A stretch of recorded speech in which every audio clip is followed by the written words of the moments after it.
So he's in there, he's got his hand over the kid's nose, hand over the kid's mouth, trying to make the kid pass out and go to sleep. Mary comes out of the floor, hot.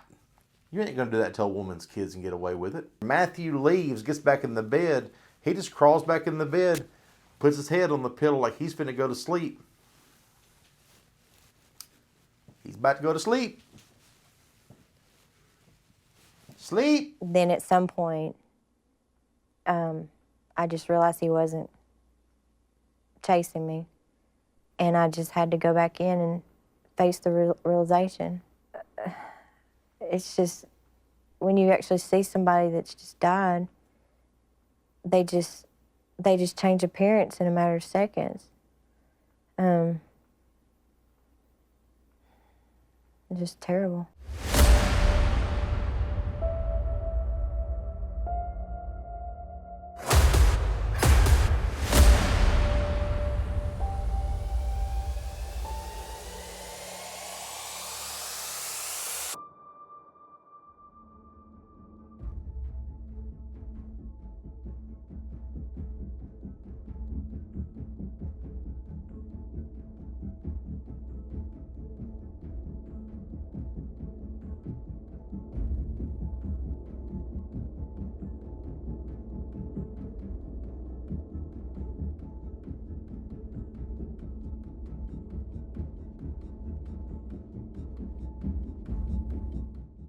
All right, folks, the story I'm going to tell you today takes place in the southwestern rolling green hills of Tennessee, a little town called Selmer.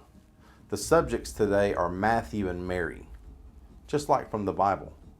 Matthew also was a preacher, fourth generation, so his name was not by chance. He was intentionally named that. The irony is that he married a Mary, right? Like before him, Matthew's father, grandfather, and great-grandfather were all Church of Christ preachers. But unlike the men before him, Matthew carried a very dirty little secret inside of him, things he liked to do to his wife, and it ultimately would end up costing him. But I also want to add the Winkler name in the conservative Southern Church of Christ was legendary. Everyone in Tennessee knew the name, and it resonated in the community in a very positive tone. That is until Matthew Winkler. Let's step back for a second, and I'm going to tell you just a little bit about Matthew. Matthew was tall, handsome, good-looking guy, athletic, had the gift of the gab. It was almost like preaching has been bred right into his DNA, like it had been. So it was easy work for a charming guy like Matthew to find a Southern devout Christian wife, in his eyes, who would serve him and serve his family. Matthew was attending the Church of Christ school, Freed-Hardeman University, in 1995 and 1996. This is where he met Mary Carol Freeman. She was just 22 years old and Matthew was 21. In just 3 months, their dating was hot and heavy. They were engaged and short after that, married in 1996. Mary's father describes her as a very happy, very free-spirited child who was raised in the church and grew up loving, being very selfless. Upon meeting Matthew, Mary's sister Tabitha said that she was very happy to see Matthew come along and that they seemed like they were a very happy couple and just made for each other. Mary's upbringing had been centered around the church and just as strict as Matthew's. At Mary's house, her father's word was the law, just as it was at Matthew's house. And in the way they interpret the Bible with Church of Christ is that the man is the head of the household, just like God is the head of the church. So Mary fell into line and basically began a life of what I'm going to say, for me personally, is being domineered by Matthew and being there for his every need. And for some people, that's not a way of life, but for Mary, she had been raised into it, and Matthew obviously, and that was the way they chose to live. Mary, soon after marriage, dropped out of college to pay for Matthew's education. In 1997, they had their first child. They named their first child Patricia after a sister that Mary had lost when she was much younger. In 1999, their second daughter, Allie, was born. And surrounded by his beautiful girls, in 2002, Matthew's stock was rising. Okay, he had attained a job as a youth minister in McMinnville, Tennessee. When you take on a role like this at a church, in a southern church, I'm sure it's everywhere in America, you have to walk a certain line. You have to put forward a certain look. Matthew and Mary, being raised the way they were very familiar with this look, and it was not at all abnormal for them to put on a public image, and many people didn't know, I would say no one knew, the true Matthew at this point. It was at this point that Mary's family notes that they began to see less and less of Mary and the kids. Mary's sister, Tabitha, tells the story that at this point, Matthew, when he was in a good mood, was the best person in the world to be around, but it could change in an instant. And in that instant, no one would want to be around him. He was the most unwelcoming person and just wasn't pleasant to be around at all.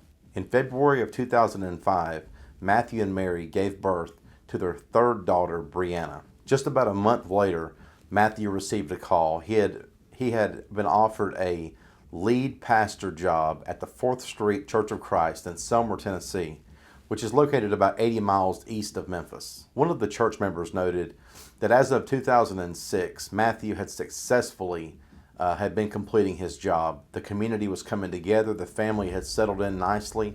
Everybody loved the family. It was a perfect harmony. No problems appeared at that point. On Sunday, March 19th, the morning service, Matthew preached a very well-received service. On Tuesday, March 21st, Mary went to her very first day at Selmer Elementary as a substitute teacher. On that same evening, Matthew went and rented a movie for his family. On March 22nd, parishioners gathered at the church for a meeting. Matthew had not arrived. It wouldn't be long they'd find out why. All right, folks, this is the 4th Street Church of Christ that Matthew Winkler preached at. This was his church. He was scheduled to be here that Wednesday night for a Bible study or Wednesday night service, and he didn't show up. And this is where the group would have left from and would have went over to the house and unfortunately made the discovery. One of the members of the church even mentioned that Matthew was always there at least 15 to 30 minutes before the meetings, to shake everybody's hand, to greet everybody, to welcome everyone in. But on this day, he was not there. So 10 minutes late quickly became a half an hour. Half an hour quickly became 1 hour. A group of people from the church decided to go over to the church parsonage, which is where Matthew and Mary lived with their family, and they gained entry to the house. All right, folks, this is the house, 174 Molly Drive. This is where everything would have happened. As they entered the home, one of the people in the front went ahead and walked through the house and quickly hollered, "He's in here, he's on the floor." They had found Matthew laying in the bedroom floor, covered in blood, and he had one shotgun wound to his back. They quickly called 911, and the local sheriff raced to the scene. When he got there, there were no broken windows, there was no forced entry, there was nothing but a dead body laying on the ground. And the biggest question was where was the family vehicle, and where was Mary, and most importantly, where were the children? So immediately an Amber Alert went out all over the state of Tennessee. It wasn't initially sent out to the surrounding states, which will play a part in this later on, but the Amber Alert was sent out immediately. So not only was Matthew shot in the back with what appeared to be a shotgun blast, whoever had shot him also unplugged the phone in the bedroom as to have left Matthew there to die with no possible chance of calling for help. So quickly, photos and images and stuff of the kids, Mary and everything were blasted all over the news. It wouldn't be for a couple more days and Mary and the kids would be found. They were arrested in Orange Beach, Alabama. Okay, Mary, of all the things she could have done, of course, her brain's probably racing. She did a U-turn in front of the Walmart there in Orange Beach. I've been there many times. I know exactly the location. I wish I could have got a video snippet for this film for this. But she did a U-turn there in front of the Walmart, and the cop ended up pulling her over in what is the Winn-Dixie right next to the Walmart, and she pulled into the Winn-Dixie parking lot, and that's where she was discovered. I've never heard Mary talk about it. I believe from what I've read and people I've talked to that she was stopped due to a U-turn, just like it was originally reported, and they pulled her over, then ran her plates, found out who she was. That's when the Amber Alert thing comes into play, because the Amber Alert never was issued in Alabama. It was issued in Tennessee, okay? So they ended up knowing immediately that the van was linked to these crimes in Tennessee. Upon getting up on the vehicle, talking to Mary, Mary had a cool demeanor. She stepped out of the vehicle. They asked her name. She said what her name was. She never tried to hide anything, okay? She told them straight up the whole deal. She put her hands on her head, then her hands behind her back. They cuffed her.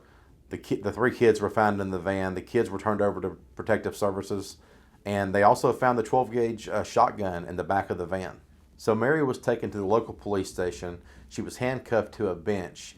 And the TBI agent came, and immediately one of his first comments that he said about Mary was her cool demeanor. She had no reaction, no expression. She was just like mute. Everything in her body was just turned off, and she was just staring at him and with no expression on her face. So Mary ends up telling the investigator that basically the reason she fled the way she did is because she wanted to spend a few last positive moments with her kids. So she drove about 200 miles to Mississippi, and that all she really was looking for was a hotel with an indoor pool at that point. She didn't know where to go. She didn't even know which way she was going. It's just what Mary said. But they ended up finding a pool that night, an indoor pool at a hotel. Remember, it was March, so it was still kind of cool. And the kids played all night long, had a good time, went to sleep, got up the next day, drove 200 more miles to Orange Beach. She said she never had been to the beach, and she wanted the kids to see the beach and to have as much positive time as possible with the kids. Through the investigation, one consistent thing Mary wanted to be known is that she had no intentions of smearing Matthew's good name.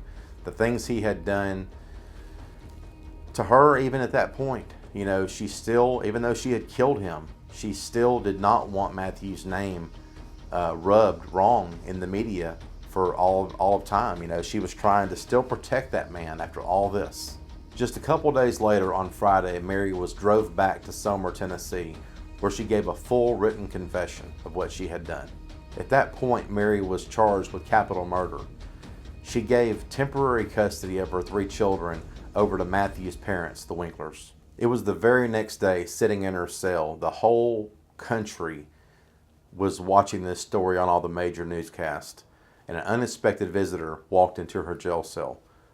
Her attorney, who would end up being her attorney, Steve Farisi was his name, and he thought she was an underdog and he was willing to help her at any expense.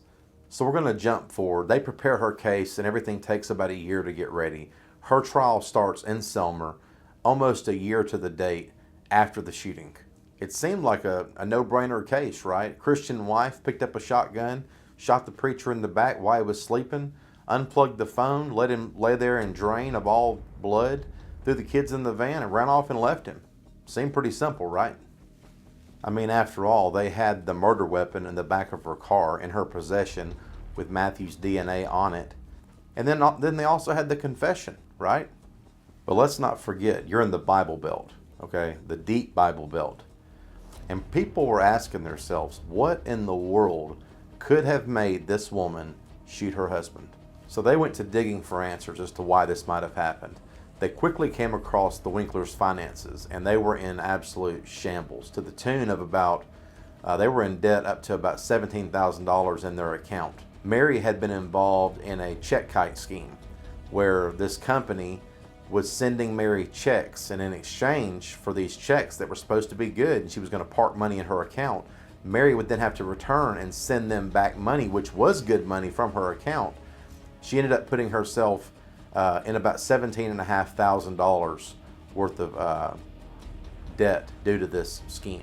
And although Mary claims that Matthew knew about all of the financial moves that she made, the prosecutors were trying to paint a picture that Matthew knew nothing about this, and ultimately that the bank was fixing to contact Matthew because he was on the accounts, and this was all about to come to head. During the investigations in this check kiting scheme, Mary deposited many checks in up to 5 different accounts at that time, and the tellers were brought in, and they asked them, had anybody other than Mary signed any of these checks? Had you ever seen Matthew involved in any of these accounts, and all of the answers were no, that all of the dealings in this financial situation were all to do with Mary. So by March the 20th, this is just 2 days before Matthew was killed, Mary had initiated 16 bank transfers over the phone within a 30-hour period. On the next day, the 21st, which was Mary's first day on the job at Selmer Elementary as a substitute teacher, her coworkers made comments that she was on the phone all day, that the phone just kept ringing, she kept stepping out of her class, and that all day she had this mad look on her face, straight face, but didn't really speak to anybody, never really had a happy demeanor about herself, and just carried herself that way for the entire day. And later on, we found out that all of the phone calls that day while she was working were from the banks, and everybody knew everybody in that community, and that the bankers were demanding that Matthew be brought down to the bank, and that they wanted to talk to him also because he was on the bank account also. So they brought in people from the bank that were on those phone calls, and they had asked them, what were you telling her? What were you talking about?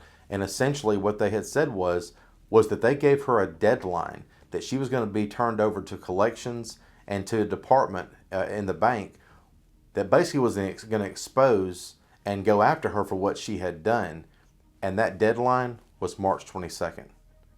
By chance, the same day that Matthew dies. So the defense thought they had it locked up at that point. They had given what seemed to be a solid case. Mary's attorney then stepped up and gave his side of the story and described a life that no one knew. You know, the community, they saw Matthew as the outward image that the family projected him as this poster child, the preacher, everything is perfect, our family is the ideal family in the neighborhood. You know, when the truth came out, it read more along the lines of abuse, sexual, physical, mental, and ultimately Mary was Matthew's whipping post, that everything that could have went wrong was Mary's fault. Everything that happened was Mary's fault, and she paid for it dearly. And as far as the bank transfers, Mary was the face of the family as far as handling business. Matthew was the face of the family as far as public image. That all of the bank transfers Matthew was aware of, but because of his good name and what had to be in standing, that he had Mary do all of the transfers and all of the deposits and everything. That way, if it was to fall back on them, Matthew could always say Mary did it and keep his good name and not ruin his image and possibly lose his job there at the church. At this point, the defense brought up the phone being unplugged, and they were trying to really paint a picture of a cruel Mary that left Matthew there to bleed to death without any way of helping himself. But they had a photo of that phone laying next to Matthew with the phone being unplugged. And they also had a photo of her hotel room in Orange Beach. And she had unplugged the phone there also and laid the cord on the floor. And they had suggested the idea that Mary did that for two reasons. One, so the phone would not wake up the baby while sleeping, but also that that the child, the 1-year-old, was playing with the phone cord, and that Mary said that they did this often. Then the defense turned to the confession Mary gave to the TBI agent in Orange Beach. Basically, what they said was that it was a series of questions that was designed without answers that was favorable for Mary's outcome. That basically the questions were geared a certain way that no matter how you answered them, it was going to put Mary inside of a box or corner her in. And that was the defense they used on that confession. So they then turned to the shotgun that was in Mary's vehicle. And essentially what they said on it was that the shotgun would actually have to be racked and loaded, or that the gun was already possibly loaded, which would have led to the accident of Mary shooting Matthew in the back. And that was the defense's theory, is ultimately that it was an accident and that the gun had already been loaded, sitting in the closet and basically waiting for Mary. And upon picking it up, it accidentally discharged, which ultimately killed Matthew. It was at this point that the state's own firearms expert verified the claim that in this situation with a pre-loaded firearm, Mary picking it up, inexperienced, could very easily have misfired the weapon, striking Matthew and ultimately killing him. So following this, they had to explain, why would Mary pick up a shotgun and aim it at her sleeping husband, the preacher, the good preacher? Why would she do that for? So this is where Matthew's character finally comes into the court. They call witnesses in to testify that Matthew wasn't quite as he appeared. Mary's sister went on to say that Mary turned from a once bubbly, happy, cheerful, personable person who did things for herself. She turned from that to the person she had became, which was married to Matthew, who made all the decisions for her, controlled everything she did, everywhere she went. Every single move that she made was controlled by Matthew. A highway patrolman was asked about an incident involving a dog where Matthew, basically a neighbor's dog, had wandered over into Matthew's yard. And the patrolman went on to say that Matthew came out throwing his hands around, shouting, screaming, going crazy. And that patrolman actually had nicknamed Matthew at that time the Tasmanian Devil due to the way he was acting. He was 100% out of control. So one of the church members notices on a Sunday morning that Mary had put on makeup to cover up a black eye. He also noticed that at one of the church dinners he was sitting near Mary, and that while they were conversing, a group of them, Mary was bubbly, outgoing, conversing, and everything was perfectly fine. And this particular church member notices that Mary, upon Matthew entering the room, instantly Mary clutched her hands together and shut down. She wouldn't say anything, just mumbled words. Her whole demeanor changed when Matthew had entered the room. And this was the first time he had ever noticed this happening with Mary. Mary's attorney knew in this case, the way it was going, that there was a 100% chance that Mary was going to have to get up there and testify. And that's exactly what she did. So Mary quickly was asked about her deceased sister when she was younger, Patricia, and the passing of her. And she went ahead and told them that the trauma that put on her and the stress that it put on her at a very early age. And it was believed that Mary had carried on effects from this, PTSD and depression and things like that. And that Matthew, with his style of husbandry, if you will, had definitely triggered some things inside of Mary. She also went on to talk about her upbringing with her parents, and that they also were Church of Christ, and that essentially the father is the head of the household, and that when a man says something, that's what you do, and that's the way she was raised. So she fell right into line with Matthew. Mary went on to talk about her marriage a little bit and described that just maybe 2 to 3 months after they were married, that Matthew was pushing her down, kicking her, spitting on her, taking his belt and whipping her with a belt, and that the physical abuse had begun, as well as the mental.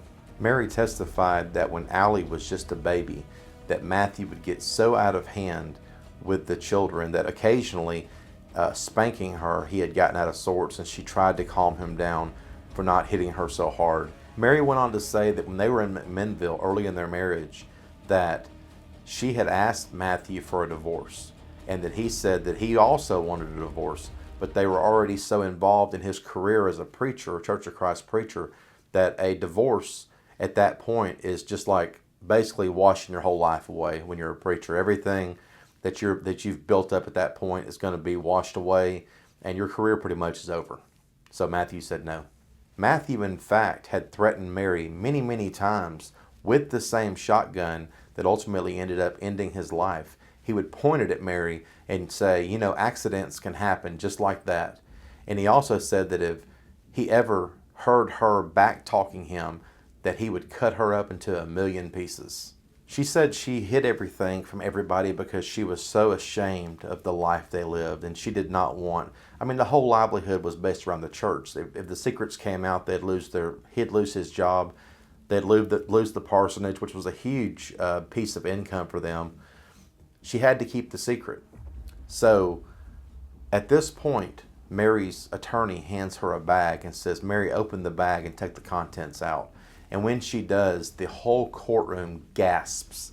Okay, she pulls out a wig and a very tall, looked to be about a 6-inch stiletto set of heels that in popular knowledge, we're gonna describe these as something that a woman of the night, if you will. I have to watch my words on this because YouTube's hard on it, but a hired woman, let's say it that way, might wear. Mary was asked, "Mary, why do you have these shoes? Do you wear them to church?" Mary was looking down the whole time. She couldn't look up.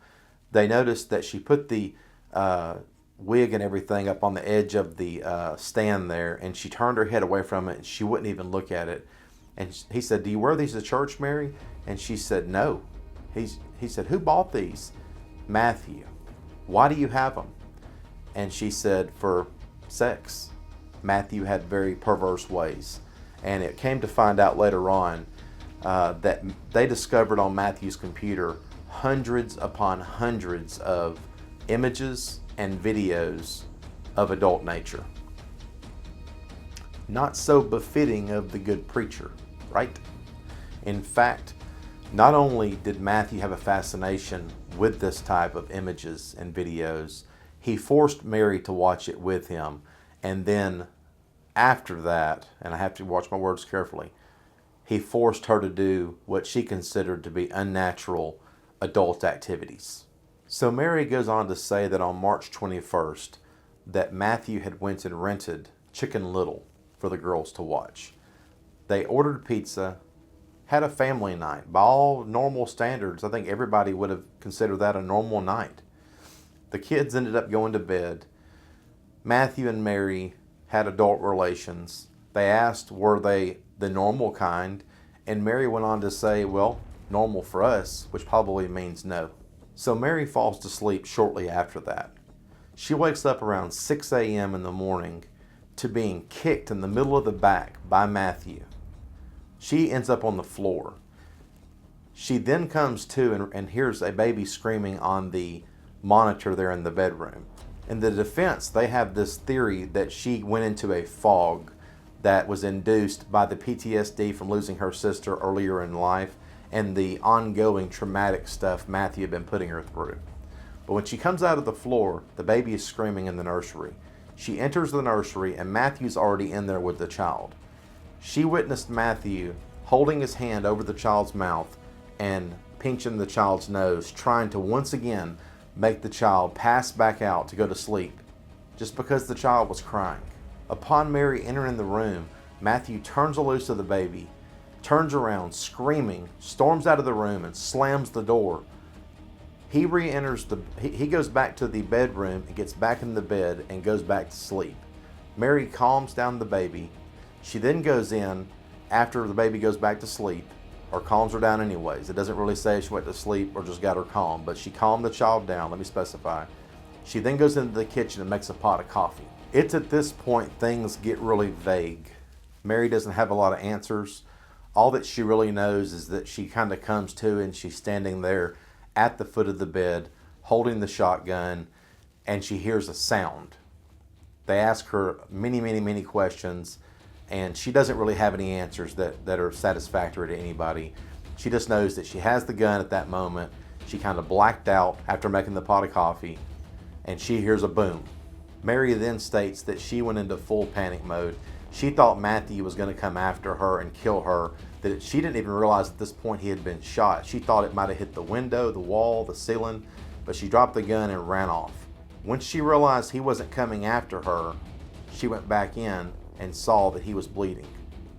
She went over, and Matthew had rolled out of the bed, fell out of the bed, and he was bleeding from the mouth. She went over and wiped the blood from his mouth one time. This is from I'm getting this from Mary herself, from an actual video that I watched. She wiped his mouth off one time, and once again, it's kind of one of those moments where she doesn't really know what happened. I never see her confess to putting the shotgun in the van, although it ends up there. But apparently she picked up the shotgun, put it in the van, went in and got the kids. Apparently she unplugged the phone possibly, or it already could have been unplugged at that time. But anyways, they get in the van and the girls are loaded up. She managed to grab the girls a couple pairs of socks. Other than that, she didn't get anything. And they're gone. To say the least, this story was hard to believe. And luckily for Mary, the jury was composed of 10 women and 2 men, or this probably would have went the totally opposite way. A conviction of first-degree murder in this meant life for Mary. And like I say, fortunately for Mary, she had 10 women on that jury, but they were sequestered. So sitting in the jurors' room, they weren't even allowed to speak to each other, but they found themselves very, very divided on how they all felt. So at 5:30 p.m., after 7 hours of deliberations, the verdict was in. Mary C. Winkler was guilty of voluntary manslaughter. This charge fell right in the middle of the 5 charges that they had kind of been instructed to consider, all the way from first-degree premeditated murder to negligent homicide, which is basically an accident. With the verdict coming down the way it did, Mary was going to be able to serve no more than 6 years in prison and be able to regain the custody of her children. And upon hearing the verdict, the first question she asked her attorneys was about her children and the rights. And they told her most certainly she'll be able to get her children back. Jurors ultimately confessed that they couldn't decide 100% whether the gun went off intentionally or accidentally, and that placed enough reasonable doubt in their mind.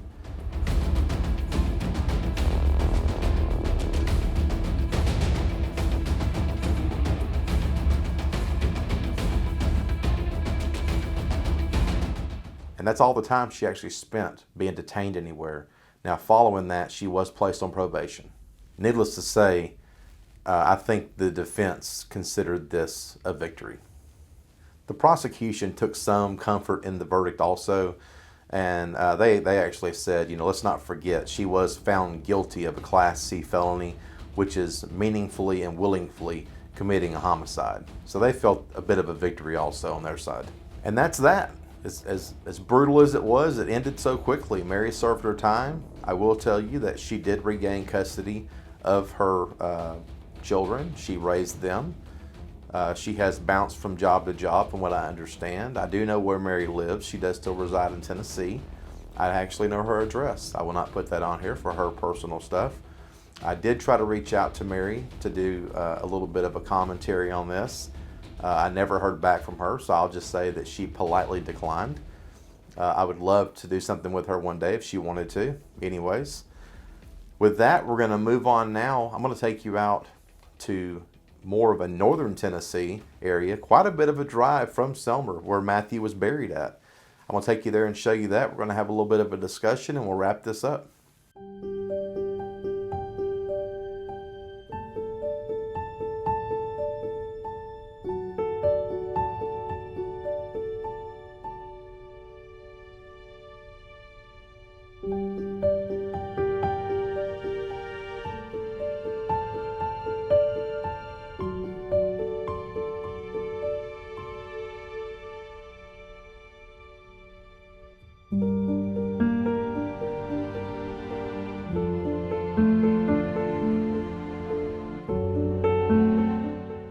All right, folks, we're out here in McKenzie, Tennessee at Carol Memorial Gardens. This is where Matthew Winkler is buried at. And man, it's a beautiful cemetery. I thought it was going to be just out in the middle of nowhere, which it is. But usually when you get out like this, the graveyards tend to not be upkept. Not this one, folks. This place is manicured to the nines. I'm talking about nice, okay? So we're going to walk over towards the grave. I haven't been there yet. I parked my car over near it. I know the general area where it's at, but I'm going to start doing that on the channel whenever I do graves. I'm going to actually let y'all see it with me for the first time. All right, so let's talk about this for a second, okay? Everybody is going to have their opinion on this, and I don't know that anyone is wrong. There's obviously a truth in it, but you got to understand something, okay?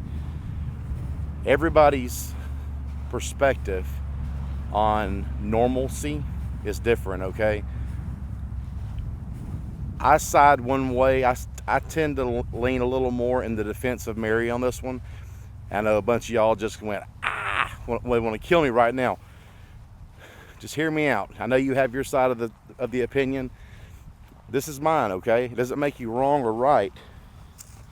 It's just the way I feel, okay? I personally believe that Mary was a very devout wife to her husband. I think that Mary did all she could to do the best for her husband. And I think I'm not going to say anything bad about Matthew, okay? Matter of fact, I'm staying away from the grave. I know it's at the back of this block I'm in right now. I have not seen the grave yet, but I'm not going to talk negative about him. But I do think a lot of what she says is true. Do I think she says some things to kind of protect herself? Yes, but you got to put yourself in her shoes. I know some of y'all right now want to kill me. I'm so sorry for that. I'm sure if what she's saying is all true, I'm sure she prayed. You know, she was, by all intents of what I've read and everything, she was a woman of God. You know, she walked the walk and talked the talk. I know the end result doesn't speak for that very much, but she definitely lived that life for many, many, many years and was raised that way. Even in his death, she was still defending him. My personal belief is, I don't think Mary had an option. Mary wanted out. Mary had been down through it. He had put her through it. He didn't seem to be letting up on her. The very next day, she had to tell him about it and take him to the bank. I don't think he knew anything about anything. And the last option she had was to do whatever she could and get out of it, because she knew that tomorrow, whenever the bank called him, it was going to be trouble. You know, y'all give me y'all's opinions down here at the bottom. We're going to walk over now. I got to find this grave right quick. If I think of anything else to say on the way over there, we'll talk about it, but this is just off the hip. This bald head, woo!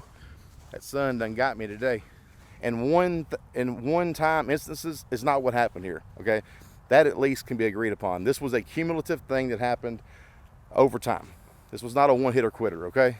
This took a lot of time to make this happen. And why is he buried all the way out here? He spent a lot of time in North Alabama. He spent time in Selmer, McMinnville, and he's buried an hour and a half north up here. I see his grave right there. You can't miss it when you get out here, okay? I'm gonna spin this camera around and show it to you. All right, y'all are seeing it for the first time with me. Winkler, his precious daughters, Patricia, Allie, and Brianna. Looks like a really, really new headstone. Winkler, Matthew Bryan, November 21st, 1974 to March 22nd, 2006. Loving son, brother, father, servant of God. I don't mean to make light of it, but I guess they left the husband part off. I don't mean that any way disrespectful. I just noticed it. I probably shouldn't even have said that. All right, folks, so we're going to wrap this video up right here. Tragic story, man. The real victim here is the kids, you know. I know, you know, obviously Matthew's the victim also, and you know, Mary is free, and maybe she deserves to be free. You know, prayers go out to all the families involved in this. Man, I mean, so many people were affected in this one. So many people. That's his grave right there, by the way. I just want to get out of the sun a little bit and get some sun off of me. I've been out here doing all this all day. So, but thank y'all for watching. I really appreciate it. I've been, you know, all the comments, all the new subscribers, everything's going crazy right now. I'm trying to still reply to all the comments, and I'm having trouble keeping up with that. But hey, that's what we want, right? I do the best I can. Thank y'all for all the support. You can check me out at Big Bake on the Move. You can Gmail me. You can hit me up. Email me anytime. Ask me questions. You can also check me out on Instagram, Facebook, all the social medias. Okay, hit me up. I'm gonna get out of here. I'm headed home after this one. Y'all have a good week. I'm gonna pray for these people right here tonight. And legitimately, when I say I'm gonna pray for them, I'll just tell y'all a little behind the scenes. Yesterday I did Fred Thompson's grave. Okay, the actor, senator, all that. Last night I prayed for his family. I'm not just saying that for this film, okay? I actually do that, okay? Maybe take a couple seconds out of your day and pray for these people, because, you know, regardless of how you feel, innocent people were hurt in this, and you know, you got to think about that, man. Like I say, I don't mean to be harsh on these videos and make bold statements and try to, you know, I care for everybody, and I try to do the right thing every time, make the right decision, and, you know, say the right thing. I don't have a cue card in front of me. I'm speaking from the hip, okay? And it's being recorded, so you know how that is in today's culture, okay? So anyways, I'm out of here. We'll catch you on the next one. Bye.